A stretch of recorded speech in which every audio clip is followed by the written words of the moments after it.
अरे कोई घर है तो मेरी बात सुनो। बाहर बारिश बहुत है, मेरे घर की छत खराब हो गई, जिसकी वजह से मैं अपने घर में नहीं रह सकता। कृपा करो, मुझे सर छुपाने की जगह दे दो, बारिश बहुत।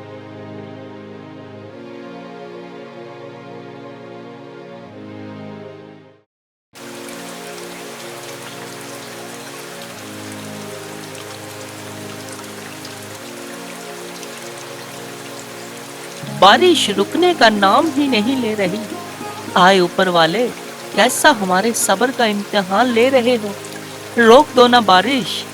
अगर बारिश ना रुकी तो हम खाएंगे कैसे, कमाएंगे कैसे, जिंदगी कैसे चलेगी। पहले ही रोज का कमाना और रोज का ही खाना तो चल रहा था, आज 2 दिन हो गए हैं, आज खाना भी खत्म हो जाएगा। काम करूंगा तो फिर ही खाना खा पाऊंगा ना। आए ऊपर वाले, दया कर लो अब तो। क्या हुआ जी, किससे बातें कर रहे हैं? मैं अंदर से सुन रही थी। मैंने कहा पता नहीं कौन आ गया है। क्यों, किससे बातें कर रहे हैं? अरे गीता, किससे बातें करूंगा मैं, बारिश से ही परेशान हूँ। रुकने का नाम ही नहीं ले रही। घर पर देख लो, अब खाने का भी सामान खत्म हो गया है, शायद आज का ही बचा है। मैं क्या करूंगा, बाहर जाऊंगा तो फिर ही कुछ लेकर आऊंगा। इसी वजह से परेशान था और ऊपर वाले से बातें कर रहा था, नाराजगी जाहिर कर रहा था अपनी कि बंद कर दो बारिश, वरना बड़ी मुश्किल आ जाएगी। ये तो आप ठीक कह रहे हैं। मैं भी बड़ी परेशान हूँ। आज के लिए ही खाना है बस, और आप काम पर जाएंगे तो फिर ही कल के लिए खाना होगा। वैसे भी हमारे हालात इतने अच्छे नहीं हैं, और ऊपर से ये बारिश और भी हमारी मुश्किलें बढ़ा रही है। अब हम क्या करेंगे?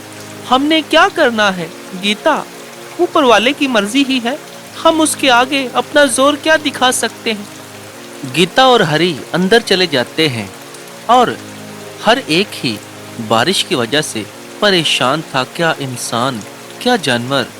और हरी के घर के बाहर एक पेड़ था, उस पर एक चिड़िया थी और वो भी बारिश की वजह से अपने घोंसले में भीग चुकी थी और वो भी परेशान थी। आए ऊपर वाले, ये कैसा तेरा इंसाफ है? मेरा सारा घोंसला भीग गया है। मैं अब कहाँ रहूंगी? ये बारिश बंद कर दे, वरना हम परिंदों के लिए तो कहीं भी जगह नहीं होगी। मेरा सारा घोंसला भीग गया है। मैं क्या करूं? मैं कहाँ जाऊं? इंसान तो अपने घरों में रह लेते हैं, लेकिन हमारा क्या? आए ऊपर वाले, दया करें हम पर। चिड़िया भी बहुत ज्यादा परेशान थी सबकी तरह, क्योंकि बारिश की वजह से उसका घर भी भीग गया था और उसके पास तो अब बैठने की भी जगह नहीं बच रही थी। और अब वो उड़ पड़ती है कि मैं कोई घर ढूंढती हूँ ताकि सर छुपाने की जगह मिल जाए।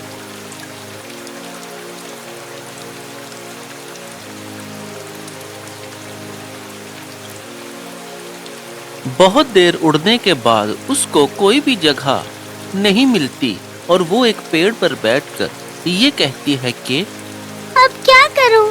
कोई भी जगह रहने के लिए नहीं मिल पाई। अब तो मुझको अपने घोंसले में ही जाना पड़ेगा, लेकिन वो भी बारिश की वजह से भीग चुका है।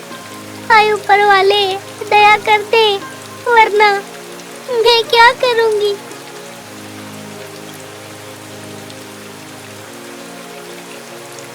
दूसरी तरफ पंडित शंभू था, जिसका घर जंगल में था, लेकिन बारिश की वजह से उसका भी घर पानी टपक टपक कर भीग रहा था और अब वो गिरने ही वाला था, क्योंकि उसके घर की हालत खराब हो गई थी और वो भी बारिश से बहुत ज्यादा परेशान था। और वो ये कहता है कि इस बारिश ने तो जिंदगी मुश्किल कर दी है।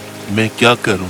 ये छत टपक रही है और इसका पता भी नहीं है कि कब ये गिर जाए, क्योंकि इतनी ज्यादा बारिश झेलने की ताकत इस छत में तो नहीं है।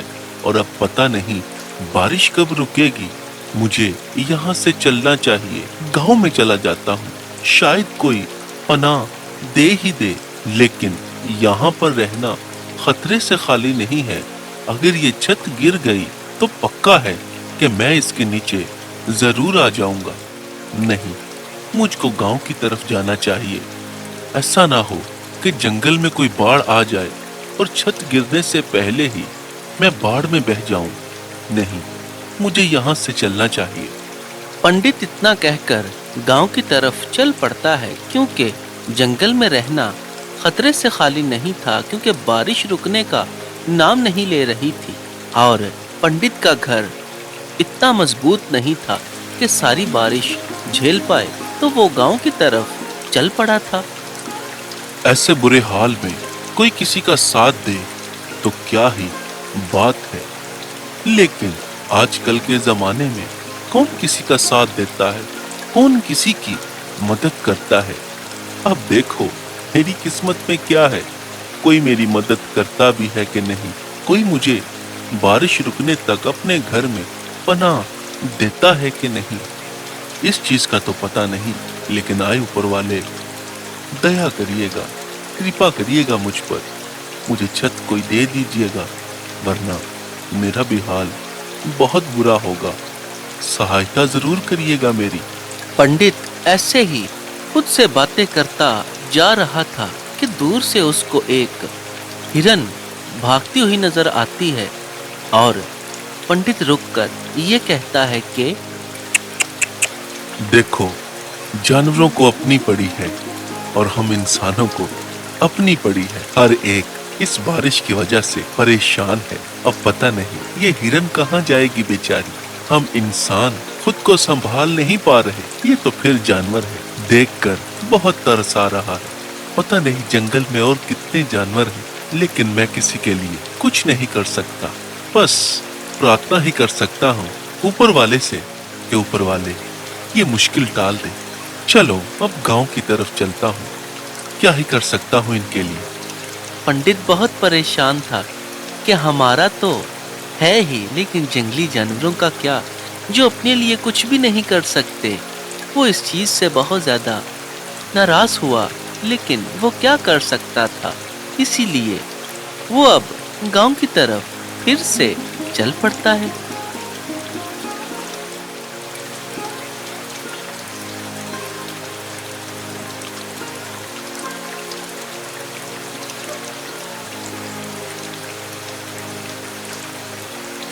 दूसरी तरफ हरी और गीता भी परेशान ही थे और एक दूसरे से बात कर रहे थे। अरे गीता, क्या करें अब, बारिश तो रुकने का नाम ही नहीं ले रही। आज 3-4 दिन हो गए हैं, बारिश रुक ही नहीं रही। अब तो खाना भी खत्म हो गया है, शायद थोड़ा सा ही हो। मैं काम पर नहीं जा पा रहा। मेरा क्या, सारे गांव का ही यही हाल है। ये संकट कब टलेगा? गीता, क्या होगा अब हमारा? आप ठीक कहते हैं, पता तो नहीं है हमारा क्या होगा, लेकिन जो ऊपर वाले को मंजूर है होना तो वही है। हम ये बारिश खुद से रोक तो नहीं सकते ना, बस प्रार्थना ही कर सकते हैं। पूरा गांव परेशान होगा, कोई भी अपने घर से बाहर नहीं निकला। पता नहीं, हमने तो खाना खाया है, कोई और भी होगा जिसको भूख लगी होगी। पता नहीं क्या हालात होंगे इस गांव के। बहुत फिक्र वाली बात है, वैसे बहुत परेशानी वाली बात है। अब देखो क्या होता है। बस ये बारिश रुक जाए और सब कुछ पहले की तरह हो जाए, वरना भूखे मर जाएंगे गीता। दूसरी तरफ बारिश बहुत ज्यादा तेज थी और पंडित चलता चलता गांव तक पहुंच गया था। हाँ, बस गांव आ गया है। बस अब गांव के अंदर जाता हूँ, कोई घर आएगा तो उसको पूछ लूंगा। चलता हूँ बस। पंडित ऐसे ही चलता जा रहा था कि उसको हरी का घर नजर आ जाता है और वो रुककर ये कहता है कि अरे ये घर है, सबसे पहले इससे ही पूछ लेता हूँ, शायद ऊपर वाला मदद कर दे और ये मुझको पनाह दे दे। हाँ, इस घर वाले से ही पूछ लेता हूँ। पंडित हरी के घर के बाहर आकर खड़ा हो जाता है और सबसे पहले उसकी नजर उस पेड़ पर बैठी चिड़िया पर पड़ती है और वो ये कहता है कि अरे देखो रे देखो, उस चिड़िया का क्या हाल है। जैसे वहां पर हिरन का था, यहाँ पर ये देखो चिड़िया कितनी मुश्किल में है। अगर इसने मुझे पनाह दे दी तो मैं इस चिड़िया को भी इस घर में ही ले जाऊंगा। उससे विनती कर लूंगा कि इस चिड़िया को भी नीचे ले आओ। हाँ, पहले पूछ लेता हूँ, शायद वो मेरे लिए भी मानता है कि नहीं, देखते हैं। पंडित हरि को आवाज लगाता है और ये कहता है कि अरे कोई घर है तो मेरी बात सुनो। बाहर बारिश बहुत है, मेरे घर की छत खराब हो गई, जिसकी वजह से मैं अपने घर में नहीं रह सकता। कृपा करो, मुझे सर छुपाने की जगह दे दो। बारिश बहुत है, ऐसे भीग कर मैं बीमार हो जाऊंगा। अगर कोई मेरी बात सुन रहा है तो कृपा करो, मेरी मदद कर दो बारिश रुकने तक। अंदर हरि और उसकी पत्नी गीता दोनों ही बाहर पंडित की आवाज सुन रहे होते हैं और गीता हरि से ये कहती है कि देखे ना जी, बाहर कोई आया है। मुझे लगता है कोई परेशान है जिसको मदद की जरूरत है। चले ना बाहर जाकर उसकी मदद करें, जो भी उसको चाहिए उसको पूछ ले। हमको मदद करनी चाहिए। तुम ठीक कहती हो गीता, मैं जाता हूँ, देखता हूँ क्या बात है।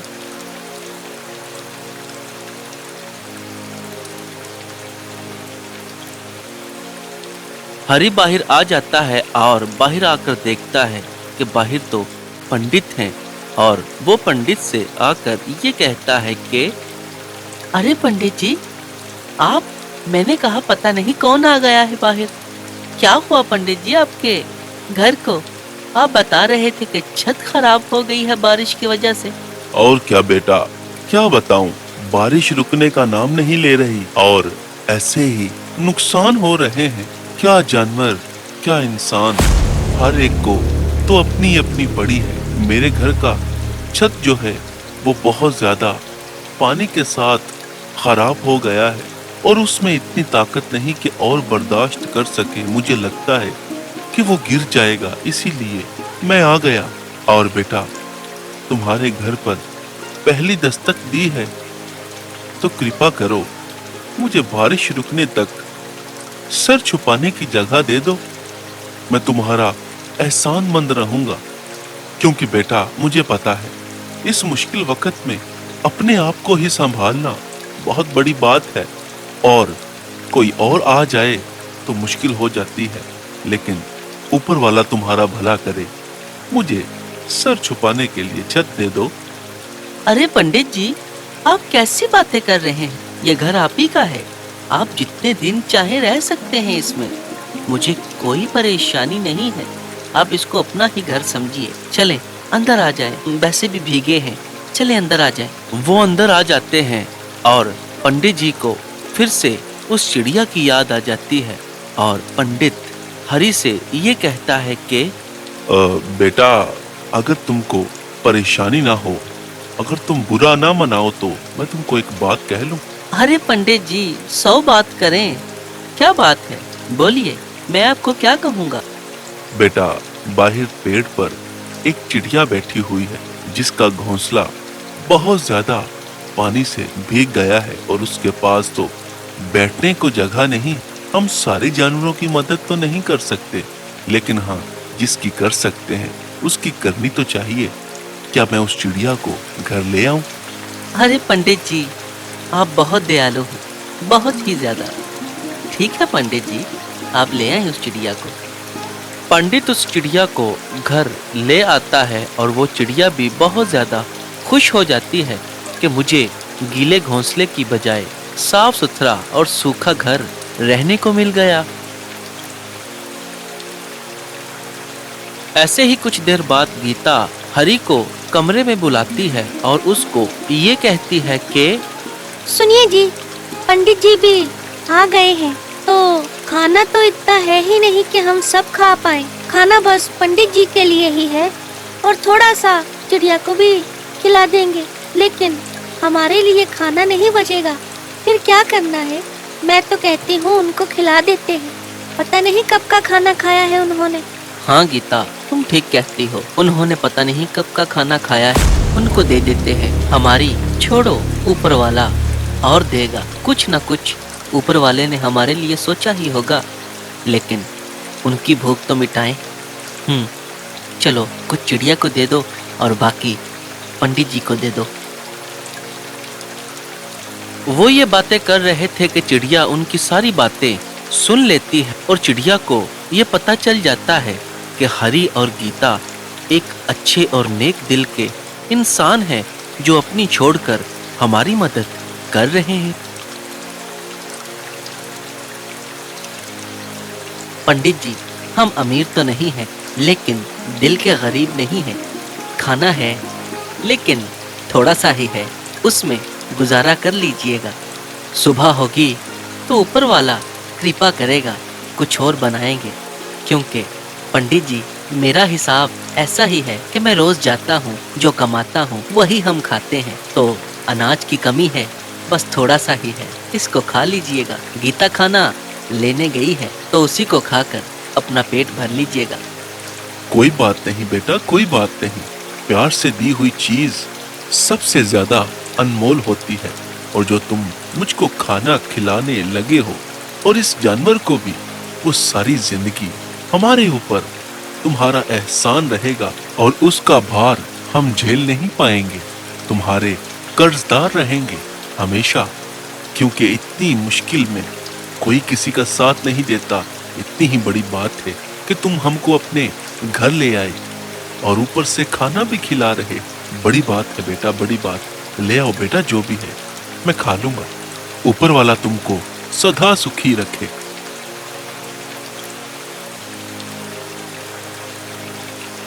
खाना खाकर पंडित जी लेट जाते हैं और परेशान ही थे कि पता नहीं सुबह को क्या होगा, और पंडित जी सो जाते हैं।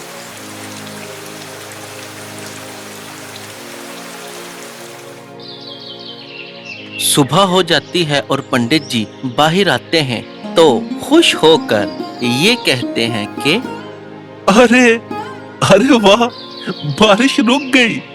अरे अरे हरी बेटा, बाहर आओ, बाहर आकर देखो, बारिश रुक गई है। ऊपर वाले की कृपा हो गई हम पर। देखो तो सही, जो संकट था ऊपर वाले ने खत्म कर दिया। हरी बाहर आ जाता है और हरी देखकर बहुत ज्यादा खुश होता है कि अब मैं काम पर जा पाऊंगा, सब कुछ पहले की तरह हो जाएगा। बारिश रुक गई है और वो ये कहता है कि आए ऊपर वाले, तेरा शुक्र शुक्र कि तूने बारिश को बंद कर दिया, वरना तो हमारी जिंदगी नर्क बन जाती। आए ऊपर वाले, बहुत शुक्रिया आपका। हाँ बेटा, बारिश तो रुक गई है, लेकिन शुक्रिया तुम्हारा भी कि तुमने मुझको अपने घर में पनाह दी। ऐसा कोई नहीं करता, लेकिन ऊपर वाला तुम्हारे साथ है और तुम एक दिन देखना बहुत ज्यादा धन प्राप्त करोगे। मेरा आशीर्वाद है तुमको। चिड़िया उन सब की बातें सुन रही थी कि एकदम से चिड़िया भी बोलती है और ये कहती है कि आप सब परेशान ना हो, मेरे बात करने से हैरान ना हो तो कुछ मैं भी कह सकती हूँ। चिड़िया को बोलते हुए देखकर सब हैरान हो जाते हैं, लेकिन चिड़िया उनसे ये कहती है कि मैंने पहले ही कहा है, हैरान नहीं होना। मैं बोलने वाली चिड़िया हूँ, पता चल गया है ना। लेकिन मेरी आगे वाली बात सुनो। हरी और गीता दोनों ही बहुत ज्यादा दिल के अच्छे हैं। और पंडित जी, आप तो हैं ही पंडित, आप भी अच्छे हैं। लेकिन मैं ये कहना चाहती हूँ कि मुझे पता है इनके घर के हालात अच्छे नहीं हैं और बारिश की वजह से तो बिल्कुल ही हालात खराब हो गए। लेकिन हरी और गीता ने हमारी मदद की, हमको छत दी, हमको खाना दिया। हालांकि रात को इन्होंने खाना नहीं खाया, क्योंकि जो खाना था वो इनके लिए ही था। इन्होंने खुद भूखे रहकर हमको खाना दे दिया और खुद भूखे सोए। इससे अच्छा इंसान और कौन हो सकता है। पर पंडित जी, आपने कहा था ना कि हरी तुमको ऊपर वाला बहुत ज्यादा धन देगा, तो हरी को आज ही धन मिल गया। पंडित जी, मेरे साथ चले, मैं एक जगह जानती हूँ जहाँ पर खजाने का संदूक पड़ा हुआ है। बारिश से पहले मैं जंगल में थी और वहाँ पर कुछ डाकू आए। उन्होंने वो संदूक वहाँ पर रखा, लेकिन सिपाही उनके पीछे थे और वो संदूक वहीं पर छोड़कर भाग गए और भूल गए और कभी आए नहीं। वो संदूक पंडित जी वहीं पर पड़ा है। वो हरि की किस्मत में ही था, क्योंकि हरि और गीता दिल से अच्छे हैं, तो ऊपर वाले ने इनकी किस्मत का भी पासा तो पलटना ही था ना एक दिन। तो वो हरि की किस्मत में है। हरि, पंडित जी मेरे साथ चले जंगल, मैं आपको वो संदूक दिखाती हूँ। चिड़िया हरि और पंडित जी को उस संदूक के पास ले आती है और चिड़िया ये कहती है कि ये लो हरि, ये संदूक ले लो और जैसे हमारी मदद की, जैसे हमको खाना खिलाया, वैसे ही लोगों की मदद करना और भूखों को खाना खिलाना। ये धन बहुत ज्यादा है, लेकिन अगर तुम मदद करोगे तो ये कभी खत्म नहीं होगा। ऊपर वाला और भी तुमको धन देगा, तो हमेशा ऐसे ही मदद करते रहना और दिल के साफ रहना।